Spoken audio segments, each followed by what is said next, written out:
el día de hoy vamos a compartir nuevamente de Egipto a Canaán número 3. De Egipto a Canaán número 3. Hemos dicho los otros domingos que Dios sacó a un pueblo que estaba esclavizado en Egipto, que lo liberó, lo salvó, y una vez que lo lleva a la tierra prometida, ellos tienen que caminar por un desierto. Mientras van por ese desierto, ellos tienen que aprender las lecciones para la vida que toca allá adelante. Y nosotros igualmente estamos en este mundo que Dios nos sacó de una esclavitud de pecado y que nos lleva ¿para dónde? Para el cielo, para la tierra prometida. El libro de Hebreos dice, hay un reposo todavía pendiente para el pueblo. Entonces, todos vamos camino hacia ese cielo. Amén. El Dios del Antiguo Testamento es exactamente el mismo Dios del Nuevo Testamento. Y es imperativo afirmar que los 10 mandamientos tienen vigencia tanto en el Antiguo como en el Nuevo Testamento.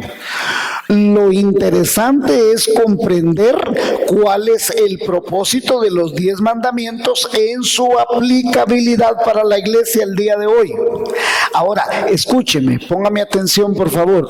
Los 10 mandamientos no fueron dados al pueblo de Israel para salvarlo, sino que fueron dados a un pueblo que ya había sido salvo. Primero los salvó y después le dio los 10 mandamientos. O sea que los 10 mandamientos no era para salvarlos. La ley no salva, es por gracia, es por misericordia, por fe en Jesucristo, en la cruz del Calvario. Por eso bien decía nuestro hermano cuando dio testimonio al pedir la ofrenda, que era por gracia. No es por los títulos, no es por la capacidad, es por gracia. Entonces necesitamos comprender que los mandamientos fueron dados a un pueblo que ya había sido salvo, que tenía que santificarse, que tenían que tener leyes superiores a los pueblos donde ellos iban a entrar. Y es importante afirmar que por los mandamientos es que entendemos que somos pecadores, que necesitamos de esa gracia, que nadie puede cumplir los mandamientos, que cuando usted ve las leyes, nadie, por más que queramos, por mucho esfuerzo que hagamos, por mucho que nos santifiquemos, al final nadie puede cumplir la ley. Cualquiera peca en cualquier cosa. Y hoy trataremos de comprender cómo por medio de Jesucristo esos conceptos teológicos nos pueden ayudar a entender por qué les dio los mandamientos, para qué sirven los mandamientos. Y para poder entender, necesitamos entender por lo menos tres conceptos teológicos el día de hoy. Número 1 es Dios, segundo es liberación y tercero vida santa. Vamos a examinar estos 3 puntos para poder comprender la ley. Mire pues, el primero es Dios. Dios se anuncia con toda su majestad, con todo su poderío, con toda su gloria. Dios, antes de darle los mandamientos en Génesis capítulo 20, en el capítulo 19, Dios se va a aparecer a Israel. ¿Y cómo se le aparece a Israel? Se le aparece en el monte Sinaí con truenos, con relámpagos, con toda su majestad. Y el pueblo tiene miedo. Mire lo que dice Éxodo 19:16, un capítulo antes de darle los 10 mandamientos. Aconteció el tercer día, cuando vino la mañana, que vinieron truenos y relámpagos y espesa nube en el monte, y sonido de trompeta muy fuerte, y se estremeció todo el pueblo que estaba en el campamento. Dios deseaba que ellos escucharan su voz, que aprendieran a tener un temor reverente. El problema de hoy en día es que nosotros hemos aprendido a tener temor, reverencia hacia cosas que no deberíamos de tenerlas. Nos extasiamos, nos anonadamos ante artistas, ante jugadores, ante comidas. Y nosotros deberíamos de aprender a tener un temor reverente al Dios Todopoderoso.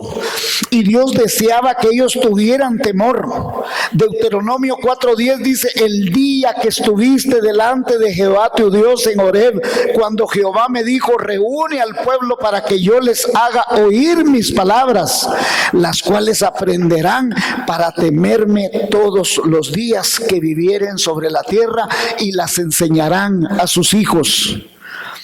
Ese temor debería ser el resultado de una reverencia, de un respeto. Nosotros tenemos que aprender a honrar al Señor. Nosotros tenemos que aprender a disfrutar al Señor. Que si estamos en el culto, si apartamos este momento, el día domingo lo apartamos para reverenciar al Señor, nosotros deberíamos de hacerlo con un temor reverente. Pero lamentablemente hemos perdido ese temor reverente.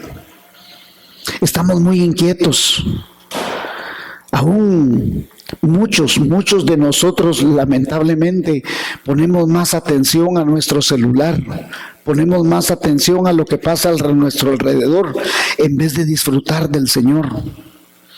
Alzad, oh puertas, vuestras cabezas, y alzaos vosotros puertas eternas, y entrará el Rey de Gloria. ¿Quién es ese Rey de Gloria? Jehová, el fuerte y valiente, Jehová, el poderoso en batalla. Salmo 24, 7 y 8.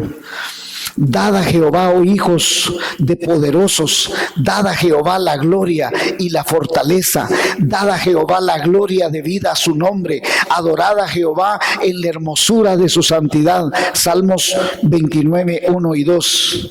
Honor y majestad delante de él, poder y gloria hay en su santuario.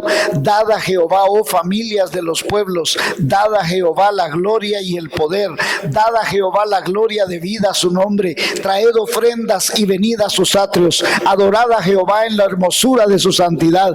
Temed delante de Jehová toda la tierra, decid entre las naciones: Jehová reina. También afirmó el mundo, no será conmovido, juzgará a los pueblos en justicia. Salmos 96, 6 al 10. Y mire más lo que dice Malaquías: el hijo honra al padre y el siervo a su amo. Por eso Dios podía decir: ahora bien, si yo soy padre, ¿dónde está mi honor que se me debe? Y si yo soy Señor, ¿dónde está el respeto que se me debe? Nosotros como iglesia somos llamados a servir al Señor con honor, con respeto, con reverencia. Debemos adorarlo, debemos respetarlo, porque Dios es fuego consumidor, hermanos. Porque no os habéis acercado al monte que se podía tocar, que ardía con fuego, y el turbión, y en la oscuridad, y en la tempestad. Y tan terrible era lo que se veía, que Moisés dijo: estoy espantado y temblando. Imagínense, Moisés, que era el amigo de Dios, que era con el que se reunía, Moisés dice: estoy espantado, estoy temblando, porque nuestro Dios es fuego consumidor. Hebreos 12. Dios no solo desea mostrar su majestad, Dios desea que nosotros de veras seamos temerosos, seamos reverentes y le adoremos como Él se merece. La segunda cosa que Dios hace: Dios se anuncia con todo su poder, con toda su majestad. Dios se anuncia como el libertador. Cuando Él da su nombre Yahvé, es decir, yo soy el que soy. En otras palabras, Él está diciendo: yo soy el que salva, yo soy el que libera. Si tú tienes una angustia, si tienes un problema, yo soy el que te libero de eso. Tú tienes una enfermedad, dice: yo soy el que te sano. Yo soy el que rompo las cadenas. Yo soy el que destruye cualquier opresión que esté en tu vida. Cualquier angustia que tú tengas, cualquier situación que tú estés viviendo, yo soy el que libera.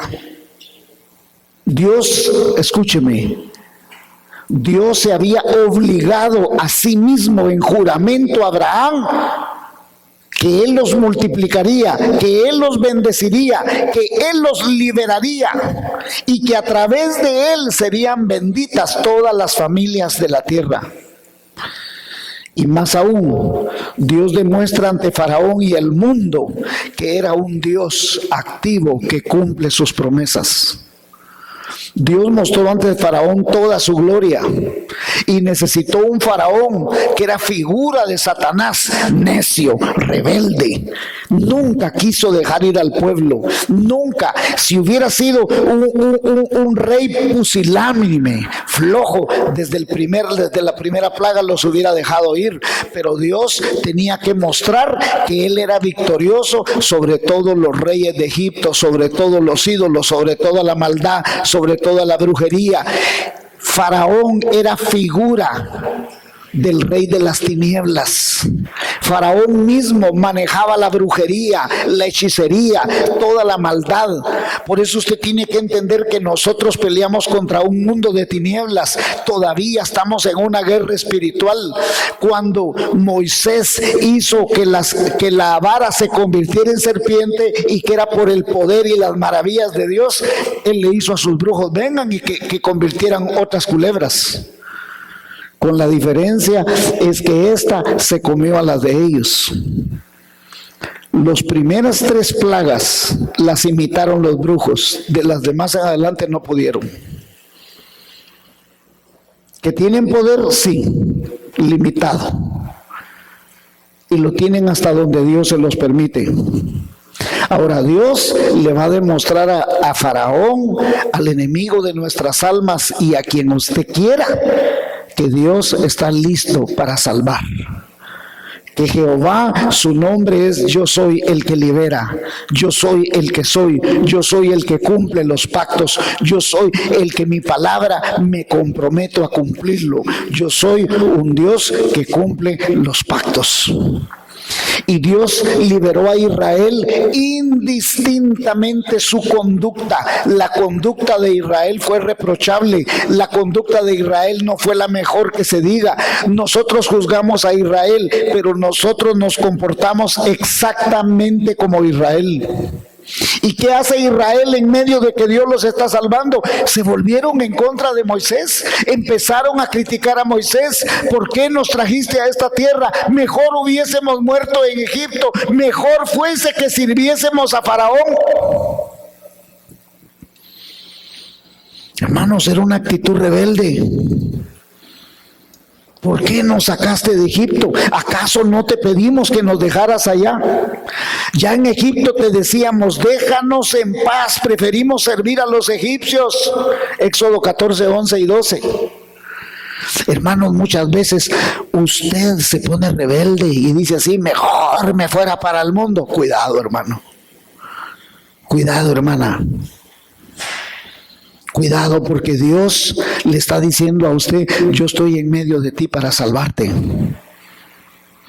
El deseo de regresar a esa vida licenciosa, y escúcheme, yo no lo había entendido, era porque ellos, el pueblo de Dios, se había acomodado a los dioses de Egipto. Y Faraón era un dios respaldado por los dioses de maldad de toda la brujería que había en Egipto. Y es cierto, por eso mucha gente se encampana en las cosas del mundo. Porque él representa la maldad. Ahora, Dios perdona a su pueblo vez tras vez tras vez. Y hay un Moisés. Y disculpen, hermanos, disculpen, quizás muchos no lo comprenden. Muchas personas no entienden el corazón de un pastor. Mucha gente, por ejemplo, no entiende el corazón de Moisés. Porque Dios le dice a Moisés, hazte a un lado, voy a destruir a este pueblo, le dice. Y yo te voy a poner sobre otro pueblo más grande y más poderoso. Y Moisés se tira al suelo, ¿y qué le dice? Quítame a mí, le dice, pero no destruyas a este pueblo. ¿Y qué hace Moisés? Moisés le dice, van a hablar mal de ti. ¿Acaso todos los pueblos y las naciones de los alrededores no saben que tú sacaste con gran poder y despliegue de maravillas? Y la gente va a decir, porque no los pudo sacar, los tuvo que matar en el desierto. ¿Y qué hace Dios? Está bien, dice, pero no daré por inocente al culpable. Hermanos, Dios nos llama con sencillez de no ser encontrados culpables ni rebeldes. No nos rebelemos ante un Dios santo, hermanos. Dios nos habla a tiempo y fuera de tiempo. Y Dios pasó por alto la terquedad, Dios pasó por alto la maldad. Después de todo, ellos eran su propia heredad. El pueblo que Él había sacado con despliegue de fuerza y poder, Deuteronomio 9. El pacto de los 10 mandamientos, póngame atención. El pacto de los 10 mandamientos son la carta de compromiso de Dios. Es un pacto de gracia, es un pacto de liberación, es una liberación inmerecida. Y es la misma figura de Jesucristo hacia nosotros, que nosotros no merecíamos la salvación, porque nosotros en realidad no la merecemos. La tercera cosa es que Dios se anuncia como un legislador. No son los mandamientos de un dictador déspota que quiere que se cumpla la ley y se obedezca y la gente calle. Por el contrario, son los mandamientos de un Dios liberador que desea que su pueblo sea totalmente libre, que cuando vaya a la tierra prometida ellos sean libres de la esclavitud en que vivían. Primero los libera y les da una ley que los haga libres. Porque no es cierto que cuando usted vive en santidad, usted se siente en paz. Pero si usted no vive en santidad, si usted vive en desobediencia, si usted vive en rebelión, usted no tiene paz. Entonces Dios desea que esta ley que Él está dando se funda en una situación de amor que libera. Los mandamientos son para liberarnos de la opresión del enemigo. Pastor, pero escúcheme, es que la ley me limita a que no hagas esto, a que no hagas lo otro. Sí es cierto, lo limita, pero en libertad. Deme un ejemplo, pastor. El pez está limitado a vivir en el agua, pero vive libre. No está restringido de nada. Las aves están restringidas al cielo, no se pueden meter dentro del agua porque mueren, como un pez no puede salir arriba porque muere. Pues Dios nos pone en un ambiente de libertad en el que nos da vida. Las aves están en un ambiente limitadas al aire, si usted quiere, pero con vida. Entonces los mandamientos es un área que limita, pero que nos da vida, que nos da bendición. En su carta Santiago describe la ley como una ley que da libertad, mas el que mira atentamente en la perfecta ley de la libertad y persevera en ella, no siendo oidor olvidadizo, sino hacedor de la obra, este será bienaventurado en lo que hace. Santiago 1:25. El que cumpla la ley le irá bien. Deuteronomio 6:20 al 25. Mire lo que dice: y cuando mañana te preguntaré tu hijo diciendo, ¿qué significan los testimonios y estatutos y derechos de Jehová que nuestro Dios nos ha mandado? Entonces le dirás a tu hijo, nosotros éramos siervos de Faraón en Egipto, y Jehová nos sacó de Egipto con mano fuerte, y Jehová mostró señales y milagros grandes y terribles en Egipto sobre Faraón y sobre toda su casa delante de nuestros ojos, y nos sacó de allá para traernos y darnos la tierra que juró a nuestros padres, y nos mandó Jehová que ejecutásemos todos estos estatutos y que temiésemos a Jehová nuestro Dios para que nos vaya bien todos los días y para preservarnos la vida como hasta hoy, y tendremos justicia cuando cuidáremos de poner la obra de todos estos mandamientos delante de Jehová nuestro Dios como Él nos lo ha mandado.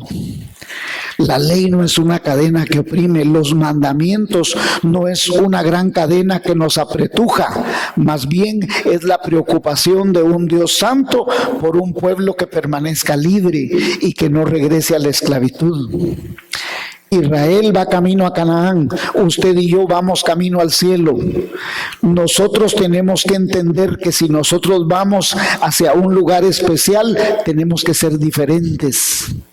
Israel tenía que ser diferente, con leyes más grandes, con estatutos más grandes, porque tenían un Dios grande. Y si Dios era santo, Él estaba diciendo: sed santos porque yo soy santo. A un Dios aparte le pertenece un Dios, un pueblo aparte, una nación santa. Y vosotros me seréis un reino de sacerdotes y nación santa. Estas son las palabras que dirás a los hijos de Israel. Éxodo 19:6. El segundo elemento teológico que tenemos que aprender de los 10 mandamientos, primero es Dios, cómo Dios se presenta. Se presentó como un Dios con toda su majestad, se presentó como un Dios liberador, pero también se presentó como un Dios legislador. Pero ahora Dios se presenta en la liberación completa. Miren, Moisés es el mediador del pacto en el monte Sinaí. Y Jesús es el mediador de un nuevo pacto. Hebreos 8:6 dice así: mas ahora tanto mejor ministerio es el suyo, por cuanto Él es mediador de un mejor testamento. O sea, ya Moisés tenía un testamento, tenía un pacto en el Sinaí, pero ahora Jesús en otro monte, en el monte del Calvario, tiene un mejor pacto para nosotros, que ha sido establecido sobre mejores promesas, dice.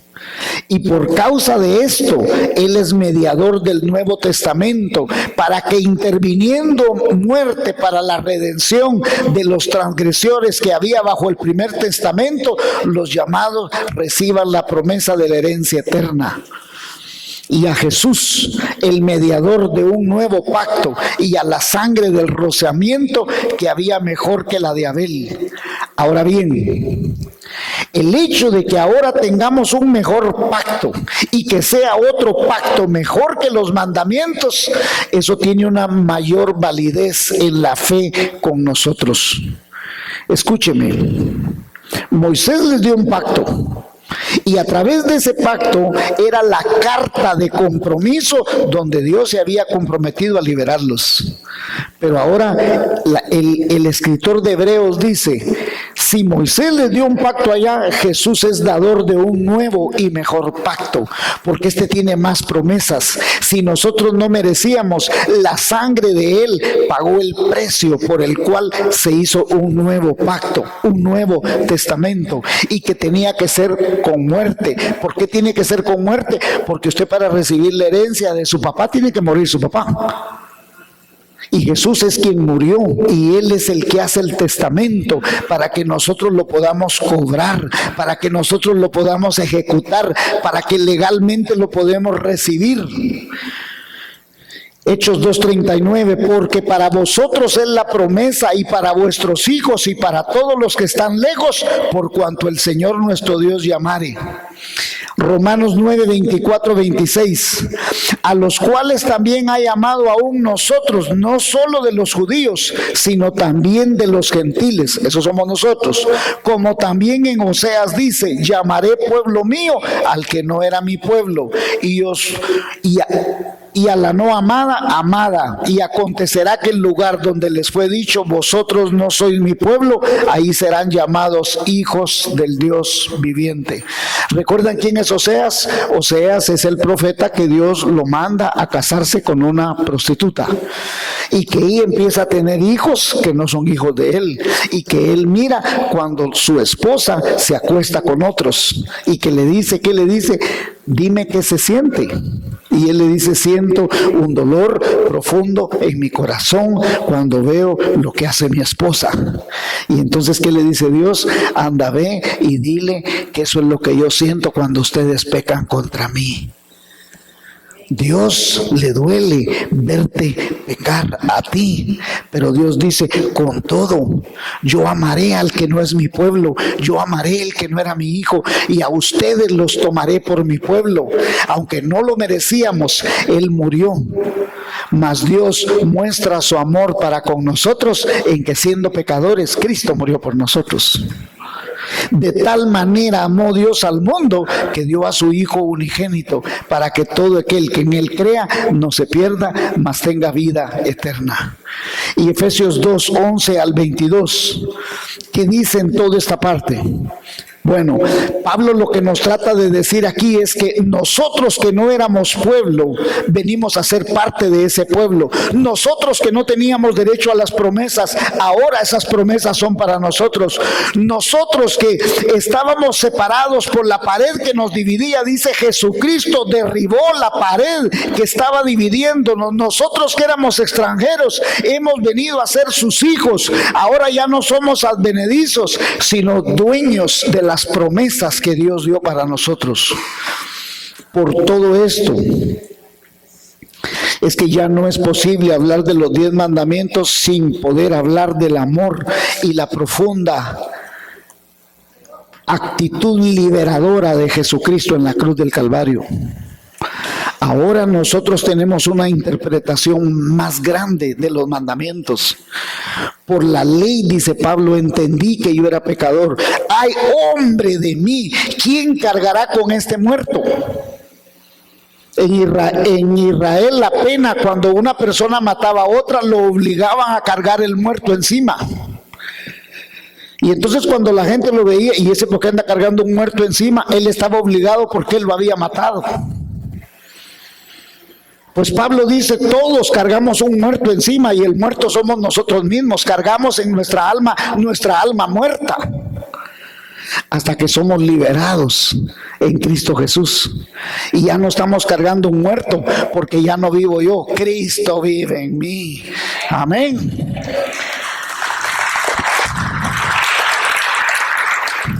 La antigua Pascua, donde mataban un cordero, se convierte en nueva cuando Jesucristo viene a ser nuestra Pascua.